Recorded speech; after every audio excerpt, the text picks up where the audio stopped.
Hello students, इस video में प्रस्तुत है सिलेबस कक्षा 12वीं 2023-24 के लिए हिंदी कोर। छात्रों, ये देखें, आपकी ये पाठ्य पुस्तक है आरोह भाग 2 और इसमें ये कविताएं इस वर्ष आपके सिलेबस में हैं। हरिवंश राय बच्चन जी की आत्मपरिचय एक गीत, आलोक धनवा जी की पतंग, कुंवर नारायण जी की ये दोनों कविताएं, रघुवीर सहाय जी की ये कविता कैमरे में बंद अपाहिज, शमशेर बहादुर सिंह जी की रचना उषा, सूर्यकांत त्रिपाठी निराला जी की रचना बादल राग, तुलसीदास जी की दो रचनाएं कवितावली, लक्ष्मण मूर्छा और राम का विलाप, फिराक गोरखपुरी जी की रुबाइयां, उमा शंकर जोशी जी की कविताएं छोटा मेरा खेत और बगुलों के पंख। छात्रों, हो सकता है आप में से किसी बच्चे के पास बेटा पुरानी पुस्तक हो तो उसमें कुछ और कविताएं भी होंगी, तो वो कविताएं नहीं आ रही हैं और विस्तार से मैं आपको इस वीडियो के अंत में बताने वाली हूं, तो आप उसे भी मार्क कर लीजिएगा। अभी गद्य खंड देख लें।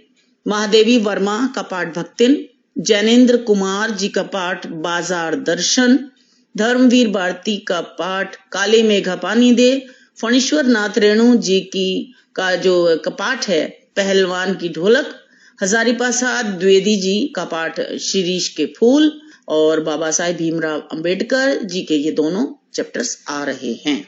और आपकी जो दूसरी पुस्तक है वितान भाग 2 देखें, उसमें 3 आपके ये पाठ आ रहे हैं, सिल्वर वेडिंग, जूझ और अतीत में दबे पांव।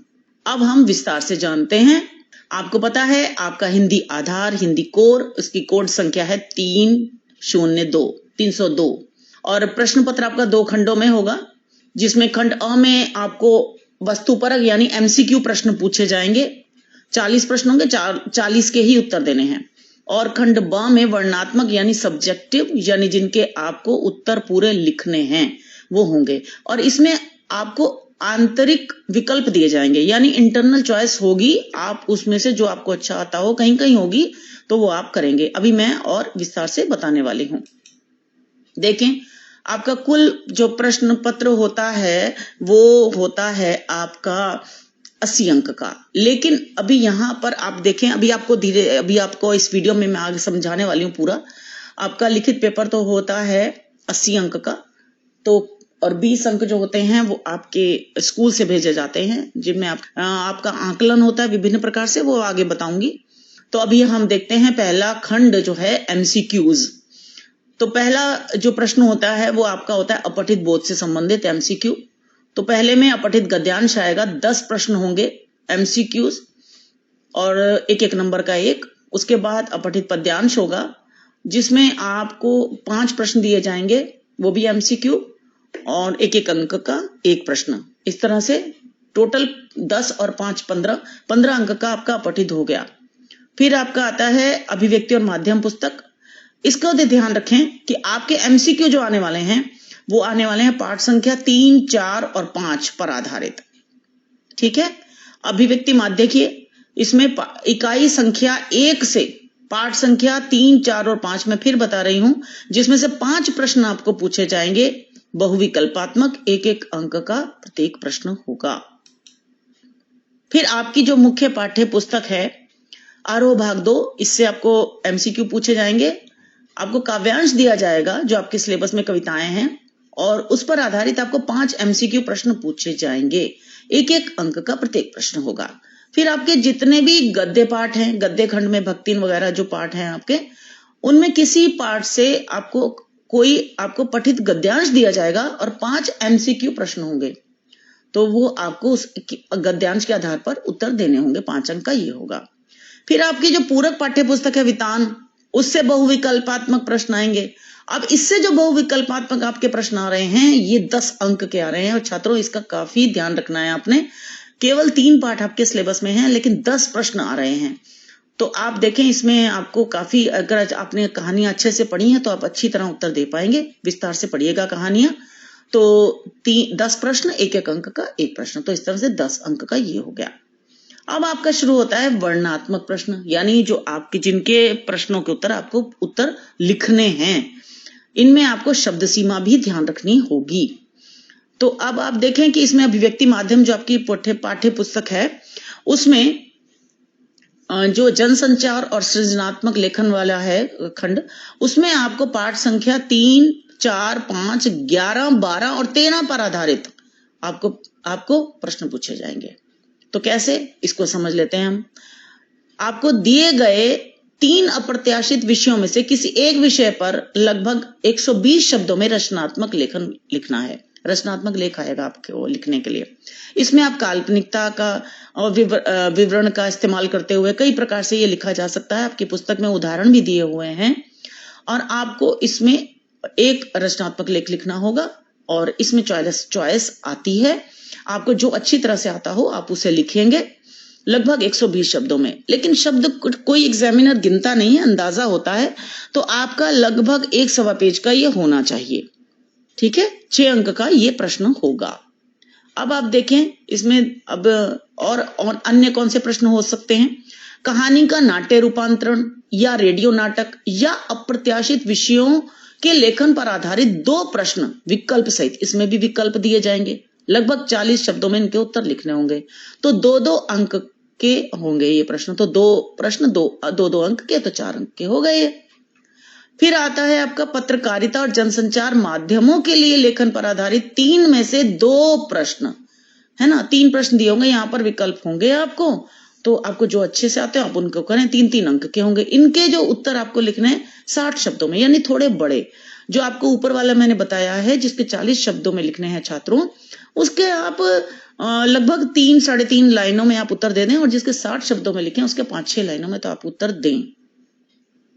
अब आता है आपके पाठ्य पुस्तक आरोह, भाग 2 और वितान पर आधारित जो आपको सब्जेक्टिव उत्तर लिखने हैं, सब्जेक्टिव आंसर्स, यानी विस्तार से आपको इसमें उत्तर लिखने हैं। पहला है काव्य खंड पर आधारित 3 प्रश्नों में से 2 प्रश्न, यानी 3 प्रश्न आपको दिए जाएंगे कविताओं पर आधारित और आपको 2 प्रश्नों के उत्तर देने हैं लगभग 60 शब्दों में, है ना। और इस तरह से 3-3 अंक का प्रत्येक प्रश्न होगा। तो 6 अंक के ये हो गए। अब आपका फिर काव्य खंड पर आधारित 3 प्रश्नों में से 2 प्रश्नों के उत्तर लगभग 40 शब्दों में। अब इनके उत्तर थोड़े छोटे लिखने हैं, तो 3-3.5 लाइनों में, अब 4 लाइनों तक बस इसका उत्तर दे दें। तो 2-2 अंक के ये प्रश्न है, 4 अंक के ये हो गए टोटल। फिर गद्य खंड पर आधारित 3 प्रश्न फिर दिए जाएंगे। फिर उनके 2 के उत्तर लिखने हैं।